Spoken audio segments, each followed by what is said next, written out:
শাহ,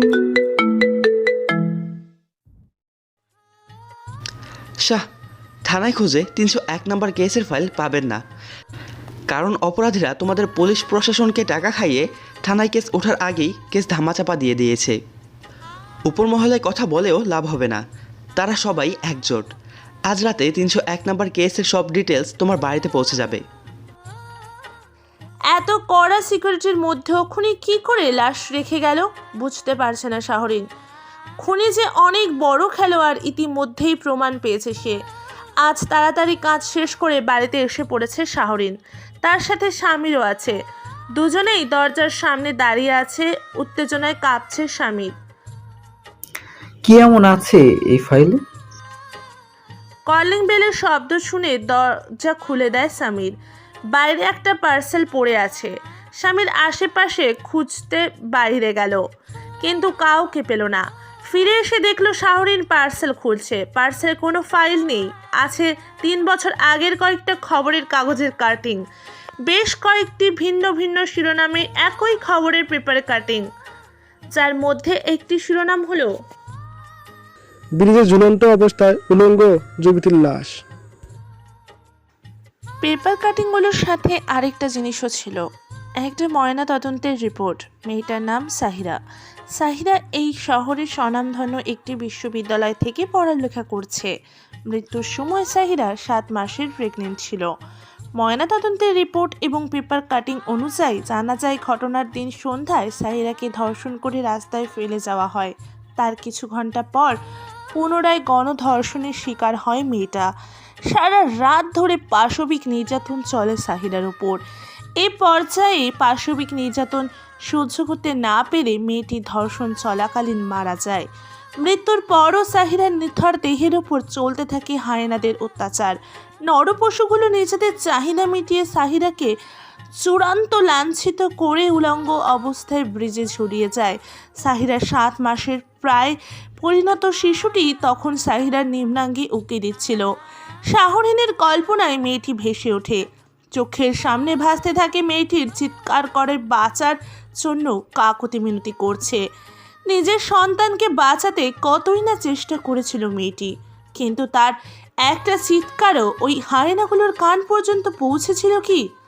অসহায় মেয়েটার অসহায়ত্বের কথা ভেবে দুফোঁটা চোখের পানি গড়িয়ে পড়ল শাহরিনের।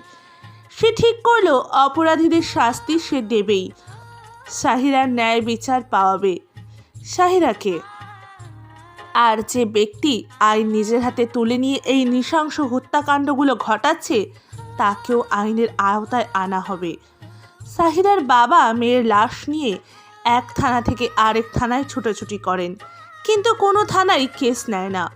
শেষে যে থানায় গিয়েছিলেন ওখানকার দায়িত্বরত পুলিশ অফিসার সাহিরার বাবাকে ব্যঙ্গ করে বলেছিলেন, আপনার মেয়ে তো একটা পতিতা, বিয়ের আগেই পেট বানিয়েছে, এখন দেখেন টাকা নিয়ে মতের বিরোধ হয়েছে, হয়তো এর জন্য আপনার মেয়ের নাগররাই মিলে খেয়ে ছেড়ে দিয়েছে, আবার পতিতা হিসাবে দৃষ্টান্তমূলক শাস্তিও দিয়েছে।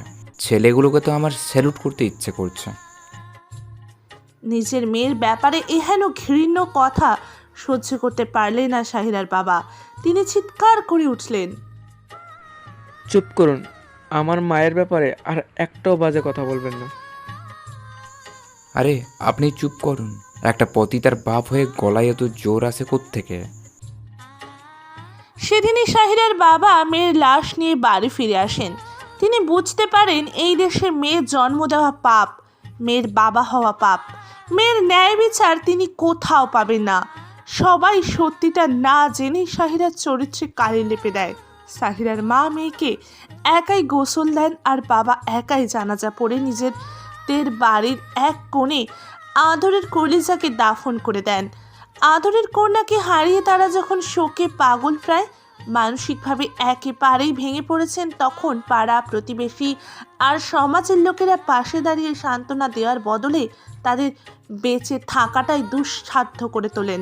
পাড়া প্রতিবেশী আর সমাজের লোকেরা নিজেদের আসল রূপ প্রকাশ করেন। তাদের কটূক্তি, মিথ্যা অপবাদ, ভর্ৎসনা আর দেখলেই আঙুল তুলে বলা, ওই দেখ রক্ষিতার বাপ মা যায়। আমার মেয়ে এমন কাহিনী ঘটালে কবেই গলায় ধরে দিতাম। এরা মুখ দেখায় কেমনে? নির্লজ্জ বেহায়া কোথাকার। এই ধরনের কথা শুনে আরও ভেঙে পড়েন তারা। এসব কিছু থেকে মুক্তি পেতেই হয়তো আত্মহত্যার মতো জঘন্য পাপের পথ বেছে নিয়েছিলেন তারা। তুর সায়নের ফ্ল্যাটের দরজার সামনে দাঁড়িয়ে আছে। দরজায় নক করবে কি না করবে সেটা ভেবে দ্বিধাদ্বন্দ্বে ভুগছে সে। হাসপাতালে বমি করে সায়নের শার্ট নষ্ট করে ফেলেছিল। তাছাড়া ওই দিন সায়ন না থাকলে কি যে হতো, তাই কৃতজ্ঞতার স্বরূপ সায়নের জন্য একটা গিফট নিয়ে এসেছে তোর। যদিও গিফটের আইডিয়াটা তোর ছিল, তোর সমস্ত দ্বিধা কাটিয়ে দরজায় নক করলো। দরজা চাপানো ছিল, শব্দ করার সাথে সাথে ক্যাচ ক্যাচ করে কিছুটা দরজা খুলে গেছে। সায়নকে বেশ কয়েকবার ডেকেও কোনো সাড়া শব্দ পাওয়া গেল না। তোর এবার আরও বিব্রতকর অবস্থায় পড়েছে। ভেতরে যাবে নাকি বাসায় ফিরে যাবে ভাবতে ভাবতেই ভেতরে পা রাখলো তোর। সায়নের ফ্ল্যাটটি খুব সুন্দর করে সাজানো গোছানো, বেশিরভাগ ফার্নিচার বিদেশি। এসব কিছুই সায়নের রুচিশীলতার পরিচয় বহন করে। সায়নকে খুঁজতে খুঁজতে বেডরুমে চলে এসেছে তোর। এখানেও সায়ন নেই। তাহলে কোথায় সায়ন? হঠাৎ এক ধরনের খুটখুট শব্দ শুনে সচেতন দৃষ্টিতে চারিদিকে চোখ বোলায় তোর। শব্দটা ওয়ার্ড্রপের ভেতর থেকে আসছে। ওয়ার্ড্রপের কাছে এগিয়ে গেল তোর। আবারও খুটখুট আওয়াজ হলো, কিছু কাটার শব্দ। ওয়ার্ড্রপের ডয়ারের পাশে যে বড় থাক থাকে ওটার ভেতর থেকেই আসছে শব্দটা। কৌতূহল বশত এগিয়ে গেল তোর।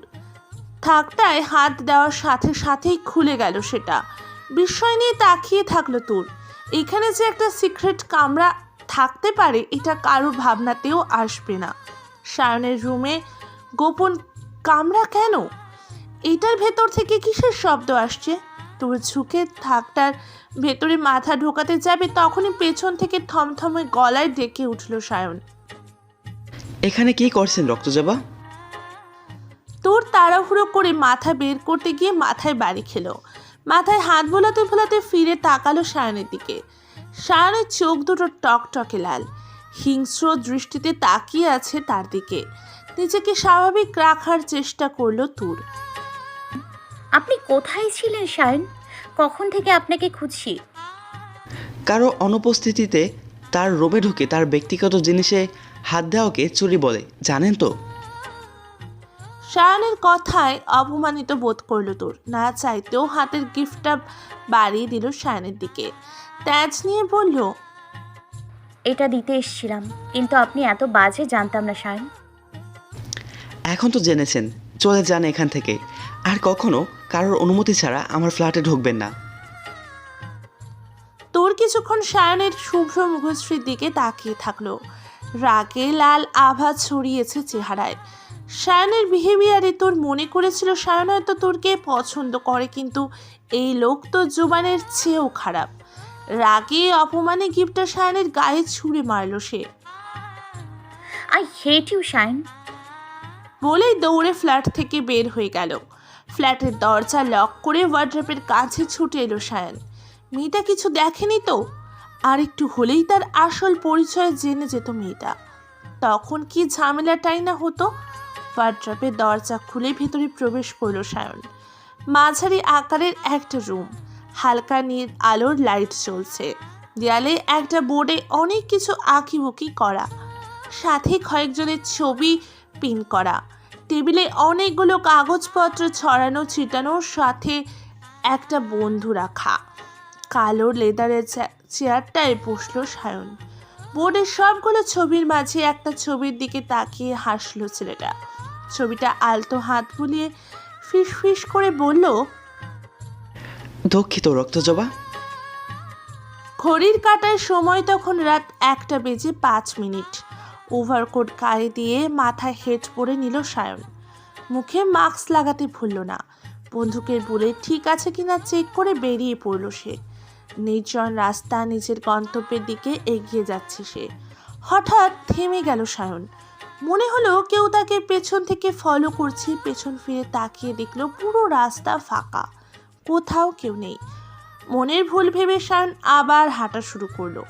কিছুক্ষণ হাঁটার পর এবারও মনে হলো কেউ পেছনে আছে। এবার আর মনের ভুল নয়। সায়ন দাঁড়িয়ে পড়ল, বন্দুকের খাঁজ থেকে বন্দুক হাতে নিয়ে নিল। সচেতন দৃষ্টিতে আশেপাশে চোখ বোলাতে লাগলো। তার গেম তার সাথেই খেলা হচ্ছে। ক্রুর হাসল সায়ন।